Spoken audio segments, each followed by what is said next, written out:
우리는 살아가면서 끊임없이 선택을 되풀이하면서 살아갑니다. 오늘도 이 자리에 나오신 여러분들이 이 자리에 나오기까지 많은 선택을 했습니다. 먼저는 오늘 월상 예배를 나갈 것이냐, 계속 잠을 잘 것이냐, 두 가지 선택 가운데 그래도 일어나서 월상 예배를 가야지. 그러고 선택하고 일어났습니다. 또 오늘 무슨 옷을 입고 교회를 갈 것이냐, 그것도 또 여러분들이 선택하고 나왔습니다. 우리는 선택의 연속 속에 살아가고 또 우리의 인생은 선택 속에서 만들어지고 있는 것입니다. 인생에는 여러 가지 모양의 선택이 있지만은 우리 평생의 삶의 질을 좌우하는 매우 중요한 선택들이 있습니다. 어떤 학교를 갈 것이냐, 어떤 직장에 들어갈 것이냐, 또 어떤 배우자를 만날 것이냐, 이러한 것들은 우리 인생의 의미와 보람을 결정하는 아주 중요한 선택들입니다. 그러나 그보다도 훨씬 더 중요하고 영혼을 좌우하는, 그런 영원한 운명을 좌우하는 그런 선택이 있습니다. 근데 오늘 말씀해 보면은 이런 선택을 잘못해서 그릇된 이 선택으로 말미암아 영원한 운명의 기로에서 그릇된 선택의 결정을 내림으로 말미암아 온 인류에게도 정말 큰 영향을 미치고 자기 인생에도 영향을 미친 그런 선택의 이야기가 기록되고 있습니다. 오늘 이 본문의 선택은 바로 빌라도의 선택입니다. 오늘 본문 12절 말씀에 보면은 빌라도는 재판하는 자리에서 예수를 놓아줄 것이냐 아니면 바라바를 놓아줄 것이냐, 이 중요한 선택의 갈림길에서 이 빌라도는 예수님을 십자가에 내어주기로 결정을 합니다. 이러한 선택과 결정 때문에 우리 기독교 역사를 통해서 빌라도는 우리가 신앙 고백할 때마다 본디오 빌라도에게 고난을 받아사, 그러면서 이 크리스찬들의 입술에서 영원히 부끄러운 이름으로 불려지고 있는 것입니다. 그럼 빌라도의 선택이 과연 어떠한 선택이었는가? 오늘 15절 말씀해 보면은 15절 우리 다 같이 읽겠습니다. 시작. 빌라도가 무리에게 만족을 주고자 하여 바라바는 놓아주고 예수는 채찍질하고 십자가에 못 박히게 넘겨주니라. 이 빌라도의 선택은 군중들의 심리를 따른, 군중들의 인기를 따른 결정이었다, 그렇게 볼 수가 있습니다. 빌라도는 오늘 본문의 15절 말씀에 보면은 무리들에게 만족을 주고자 하여 바라바를 놓아주고 예수님은 채찍질하고 십자가에 못 박히게 했다. 무리들에게 만족을 주고자 하여서 잘못된 선택을 했던 것입니다. 많은 무리들에게 기쁘게 하기 위해서, 무리들의 여론에 편성하기 위해서 예수님을 십자가에 죽이는 그런 잘못된 선택을 하게 된 것입니다. 군중들의 반응, 군중들의 압력 때문에 자기가 생각하는 그 자기 확신과는 다른 정반대의 결정을 내리고 말았던 것입니다. 세상 모든 사람들이 그렇게 말하니까 그렇게 따라가고, 또 세상 사람들이 다 그렇게 행동하고 살아가니까 나도 그렇게 행동하고, 세상 모든 사람들이 유행을 따라서 요즘은 이런 옷을 입으니까 나도 그런 옷을 입고 유행 따라 살고, 물론 유행을 따라 사는 것이 나쁘다고 볼 수만은 없지만은 맹목적으로 유행을 따라가고 세상에 편성하는 삶, 유행 따라 사는 것도 제멋이지만 자기 확신 따라 살지 못하고 세상의 군중 심리를 따라서 살아가는 그런 삶이 바로 오늘 빌라도의 모습이었던 것입니다. 물론 세상이 바른 방향으로 나간다면 다행스러운 일이지만은 때때로 이 세상은 잘못된 방향으로 얼마든지 나갈 수 있는 위험한 가치관의 함정을 가진 것이 바로 세상입니다. 그래서 성경은 로마서 12장 2절에 보면은 우리 그리스도인들에게 너희는 이 세대를 본받지 말아라, 이 세대를 본받지 말고 마음을 새롭게 함으로 변화를 받아라, 그렇게 말씀하고 있는 것입니다.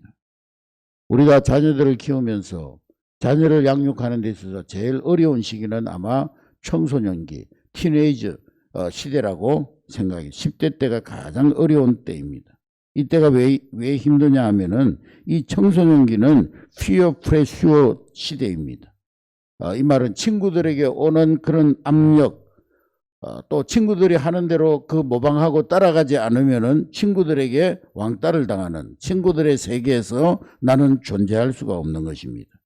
그래서 이 시대가 되면은 우리 자녀들이 친구들을 따라가고 친구들을 본받고 친구들의 삶을 카피하게 됩니다. 다행히 주변에 좋은 친구가 있으면 모르지만은 그렇지 않을 때에 쉽게 어떤 잘못된 행동이나 생각 속에 빠져드는 것이 우리 자녀들의 모습인 것입니다. 그래서 어려서부터 우리 자녀들의 마음속에 세상의 어떠한 가치관이 들어가지 않도록, 스며들지 않도록 우리 자녀들에게 어려서부터 이 세대를 본받지 않도록 그들을 가르치고 또 그들을 신앙으로 세워줄 수 있다면은 아마 그들이 좀 더 이 세상의 유혹과 또 세상의 여러 가지 압력, 그러한 것들을 극복해 나갈 것입니다. 우리 티네이저 청소년들뿐만 아니라 성인인 우리들도 너무나 쉽게 세상을 모방하고 세상을 카피하고 세상을 따라가고 있는 그런 모습은 아닌지, 교회는 열심히 다니지만은 별 수 없이 세상 사람들과 똑같은 그런 생각, 그런 가치관, 그런 모습으로 살아가는 것은 아닌지. 우리는 대부분의 사람들이 뭐 세상 사람들 다 그렇게 사니까 내 주변의 사람들 보니까 전부 그렇게 말하고 그렇게 생각하고 그렇게 행동하니까 우리도 카피하고 살아가는 것입니다. 그리스도인이라고 하면서도 우리는 삶을 하나님의 말씀 성경에서 배우지 않는 것입니다. 주님에게서 배우지 않는 것입니다. 이웃들에게서 세상을 배우고 세상을 그대로 카피하고 세상의 무리들처럼 우리도 그 흐름 속에서 우리 인생을 맡기고 그냥 하루하루 살아가는 것입니다. 군중의 심리에 따르는 그러한 삶, 무리들의 삶을, 무리들의 마음을 만족해 주기 위한 선택, 그것이 바로 빌라도의 선택이었고 그것이 바로 빌라도의 삶이었던 것입니다. 우리 사랑하는 한례교회 성도 여러분, 4월 한 달 동안 세상의 무리들의 생각을 카피하고 그들을 따라가고 세대를 본받는 것이 아니라 마음을 새롭게 함으로 변화를 받아 이 세대를 본받지 아니하는 여러분 될 수 있기를 주의 이름으로 축복합니다. 두 번째, 빌라도의 선택은 출세지향적인 선택입니다. 왜 빌라도가 무리를 맹목적으로 따라갔느냐? 빌라도에게는 나름대로의 이유가 있었습니다. 군중을 따라가는 것이 자기의 삶을 안전하게 만들고 자기가 지금 가지고 있는 기득권, 자기가 지금 가지고 있는 이 권력을 지키는 데 이익이라고 판단을 했던 것입니다. 그러니까 빌라도의 가치관 제1호는 세상에서 출세하는 것입니다.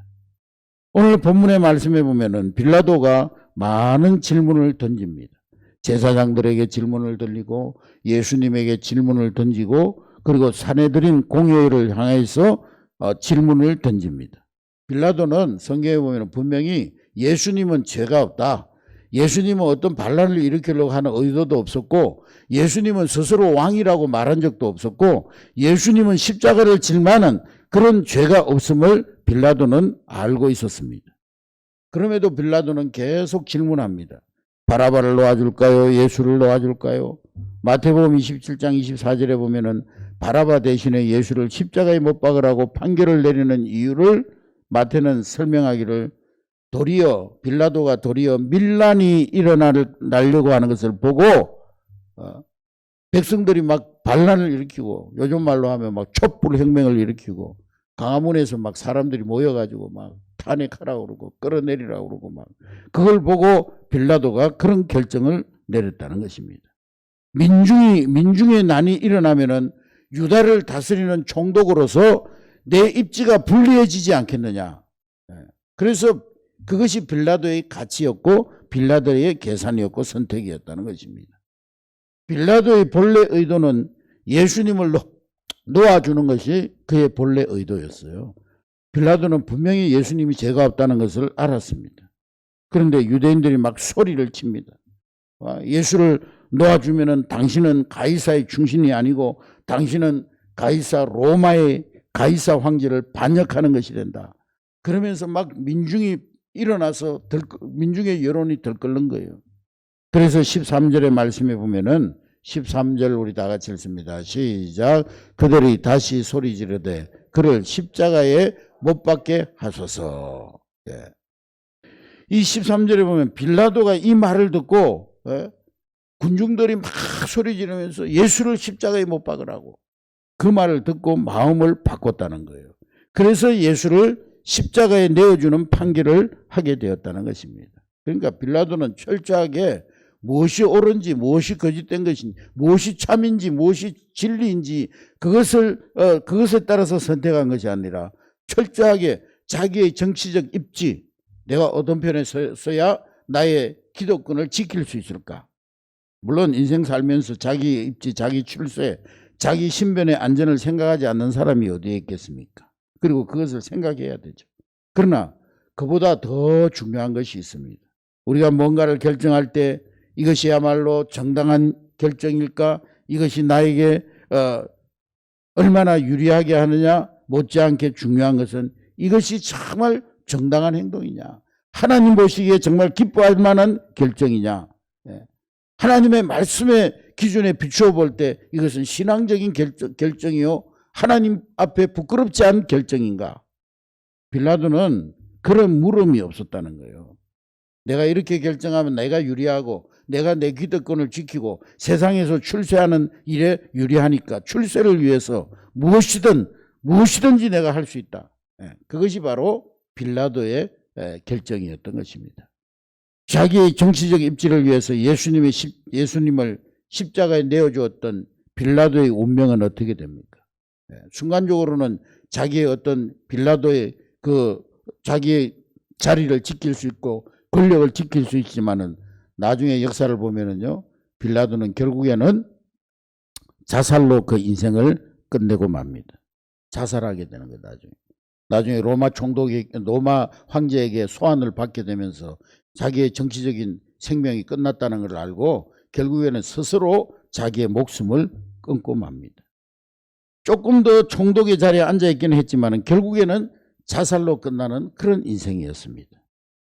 여러분, 출세지향적인 삶이 가져온 파멸, 출세를 소원하지 않는 사람이 없지만 출세만 생각하는 출세지향적 선택의 비극, 그것이 바로 빌라도의 선택의 비극이었다는 것입니다. 세 번째는 빌라도의 선택은 양심을 회피한 그런 선택이었습니다. 오늘 14절 말씀해 보면은 14절 우리 다 같이 읽습니다. 시작.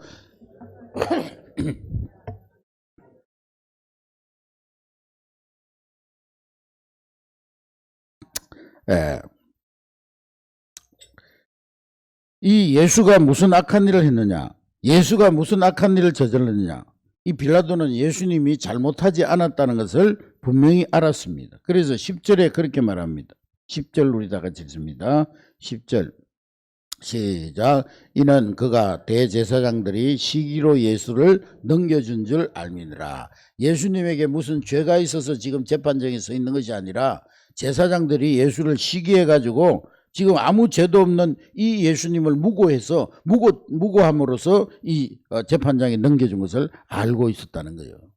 대제사장들이 예수를 시기해가지고 예수님이 막 인기가 높아지고 같은 종교인으로서 대제사장들은 자기들의 입지가 좁아진다고 느끼고 또 자기들의 인기는 떨어진다고 생각해서 예수를 코너로 몰아가지고 십자가에 죽이기로 그들은 결정하고 빌라도에게 압력을 가했다는 거죠. 그래서 예수의 무죄를 빌라도는 알았다는 거예요. 마태복음 27장 기사에 보면은 빌라도가 판결을 하고 있는 때에 종이 쪽지 하나가 메모가 하나 올라옵니다. 그 메모는 누가 보낸 거냐 하면은 빌라도의 부인, 빌라도의 아내가 보낸 메시지입니다. 그 메시지에 뭐라고 적혔느냐? 그 올바른 사람에게 아무 일도 하지 마세요. 그 사람은 올바른 사람입니다. 그러니까 예수에게는 아무 죄가 없으니까 그 사람에게 아무 일도 하지 말라. 내 꿈자리가 이상합니다. 아마 빌라도의 아내가 꿈을 꾼 것 같아요. 그래서 아무래도 이 올바른 사람에게 당신이 나쁜 짓을 하지 않았으면 좋겠다. 당신이 이 사람에 대해서 관여하지 않았으면 좋겠다. 그래서 누가복음 23장에 보면 이 빌라도는 부단히 예수를 놓아주고자 애를 씁니다. 3번씩 노력합니다. 그러나 결국에 끝내 예수님을 십자가에 내어주기로 판결합니다. 빌라도는 예수님에게 아무 죄가 없다는 것을 확신하고 있었으면서도 자기의 확신과 정반대의 결단을 내리고 말았던 것입니다. 자기의 양심을 배반하는, 양심을 거스리는 그런 결단을 내렸던 것입니다. 속에서는 자기 양심은요, 그러면 안 돼. 그거 잘못된 결정이야. 잘못된 선택이야. 그렇게 선택하는 거 하나님 기뻐하시지 않아. 그는 자기 양심의 소리를 계속 듣고 있었으면서도 자기의 양심을 따라갈 수 있는 용기가 부족했던 것입니다. 죄와 벌을 쓴 토스토예프스키, 이 러시아의 작가는 말하기를 양심은 우리 인간의 내면 존재 속에 하나님 주신 목소리다 그랬어요. 빌라도의 양심은 소리 지르고 있었던 거예요. 그 사람은 무죄야. 그 사람은 죄가 없어. 그 사람은 그리스도일지도 몰라. 인류의 구세주일지도 몰라. 마태복음에 보면은 빌라도가 뭐라고 소리쳤냐 하면은 이 그리스도라 하는 예수를 내가 어떻게 하랴. 빌라도는 알고 있었던 거예요. 이분은 그리스도라는 것을 알 수 있었던 거예요. 양심은 그리스도의 무죄를, 그리스도의 정장성을, 그리스도가 구세주이심을 그 빌라도의 양심은 증거하고 있었던 것입니다. 그러나 빌라도는 자기 양심과 정반대되는 행동을 합니다. 그리고 예수를 십자가에 내어주기로 결정합니다. 마태복음 27장에 보면은 빌라도가 그런 결정을 하고 나서 세숫대야에 물을 가져오라고 해서 빌라도는 자기 손을 씻어요. 거기 대야의 물에다가 자기 손을 씻습니다. 나는 직접적인 책임이 없다는 거지. 내가 예수님을 십자가에 못 박는 것은 어떤 내 책임이 아니라는 거지. 나는 이 사람 죽이고 싶지 않았다는 거지. 그런 마음으로 손을 씻습니다. 그런데 아무리 육체의 손을 씻어도 양심을 거스르는 선택을 돌이킬 수는 없었던 것입니다. 세상이 뭐라 그래도 하나님이 나에게 주신 양심을 따라서 내가 걸어가야 할 내 인생길을 나는 묵묵히 걸어가야 된다. 이것이 나에게 손해를 준다 할지라도, 이것이 나에게 출세를 보장하지 않는다 할지라도 나는 올바른 길을, 내가 마땅한 길을 걸어가야 되겠다. 그렇게 사는 사람들이 몇 명이나 될까요? 우리 그리스도인들 가운데서도 그런 양심의 소리를 들으면서 사는 사람들이 얼마나 될까요? 몇 년 전에 미국의 콜로라도주의 덴버의 리틀턴이라는 지역에 인구가 한 3만 5천 명 정도 살고 있는 곳이 있는데 아주 평화로운 도시인 이 도시에 콜럼바인 고등학교가 있었는데 이 콜럼바인 고등학교에서 총기 사고가 일어났습니다. 학교 내에 불량서클 집단이었던 트렌치 코트 마피아 다는 학생 두 사람이 총을 들고 친구들을 한 20명 가량의 친구들에게 총기를 낭사한 그런 사건이었습니다. 그때 두 명의 범인 중에 한 사람인 캐시 버넬이라고 하는 17살 먹은 소녀 앞에 그 범인 중에 한 사람이 이 캐시에게 총을 거두면서 그런 질문을 했다는 거예요. Do you believe in God? 너 하나님 믿느냐? 하나님 안 믿습니다. 이 한마디만 하면 살아날 수 있는 이 상황 속에서 이 소녀는, 캐시는 침착하게 그런 대답을 했다는 거예요. Yes, I believe in God. 난 하나님 믿어요. 이 총을 든 범인들이 이 캐시에게 총구를 들이대면서 너 하나님 믿느냐? 이 캐시는요, 나 하나님 안 믿어. 나 하나님 믿는 사람은 그 말만 하면은 살 수 있는데 나 하나님 믿어.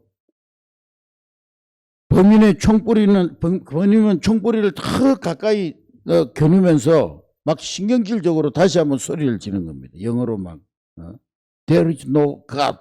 하나님이 어디냐? 하나님은 없어. 그때 캐시는요, 한 번 더 침착하게 대답한다는 겁니다. Yes, there is God. 하나님이 여기에 계신다. 하나님 살아계신다. And you need to follow his path. 당신도 그 길을 따라가야 된다. 하나님 분명히 살아계시고 하나님 여기에 계신데 당신도 하나님의 길을 따라가야 한다. 그 말이 떨어지기가 무섭게 총구에서 불을 뿜기 시작합니다. 그리고 이 캐시는요, 그 자리에서 피를 흘리면서 피투성이가 되어가지고 그 자리에서 쓰러져서 생명을 거두게 됩니다. 그 목숨을 거두게 돼요. 그래서 그 옆에서 보고 있던 그 친구 가운데 목격자가 이제 살아나와가지고 그러한 얘기를 전해주었던 것입니다. 그래서 이 사실이 언론을 통해서 알려지면서 미국의 크리스찬 10대들이 티셔츠를 입기 시작하는데 그 티셔츠에 뭐라고 쓰냐면 Yes, I believe in God. 우리는 하나님을 믿습니다. 청소년들 가운데 그런 운동이 막 일어나는 거예요. 티셔츠에다가 우리는 하나님을 믿습니다. 그런 티셔츠를 입고 소년 10대들이 거리에 나가가지고 전도하기 시작하는 그런 일들이 벌어지기 시작했다는 겁니다. 플로리다의 한 도시에서는 2,500명의 10대들이 모여가지고 Yes, I believe in God. 나는 하나님을 믿습니다. 그런 전도 운동이 그 도시에서 일어나기 시작했다는 것입니다. 어떤 상황 속에서도 우리는 캐시처럼 예수 그리스도를 증거하기를 두려워하지 않을 것입니다라는 그런 고백의 집회를 열기 시작하고 이 집회가 도시마다 불을 당기기 시작했다는 것입니다. 캐시는 죽어있던 그 10대 크리스찬들의 양심을 깨우기 시작했다는 것입니다.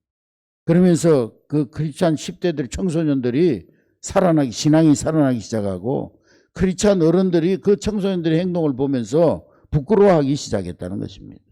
이 캐시는 미국 교회에 신앙의 불을 질렀던 것입니다. 캐시는 미국의 10대 크리스찬들의 신앙 양심을 다시 한번 불러일으켰던 것입니다. 우리가 수많은 선택의 갈림길에서 우리 살아가면서 얼마나 많은 선택의 갈림길 속에 살아갑니까?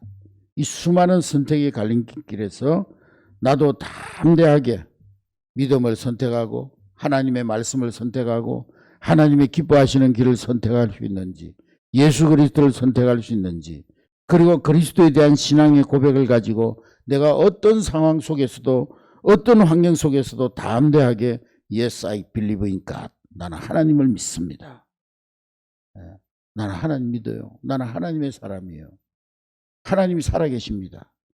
그렇게 외칠 수 있는지 오늘 이 월상 예배를 통해서 우리의 신앙을 다시 한번 돌아볼 수 있는 그런 시간이 될 수 있기를 주의 이름으로 축복합니다. 우리 4월 한 달 동안 정말 하나님은 여기에 살아계십니다. 그러한 신앙의 고백으로 승리할 수 있는 여러분 될 수 있기를 주의 이름으로 축복합니다. 할렐루야.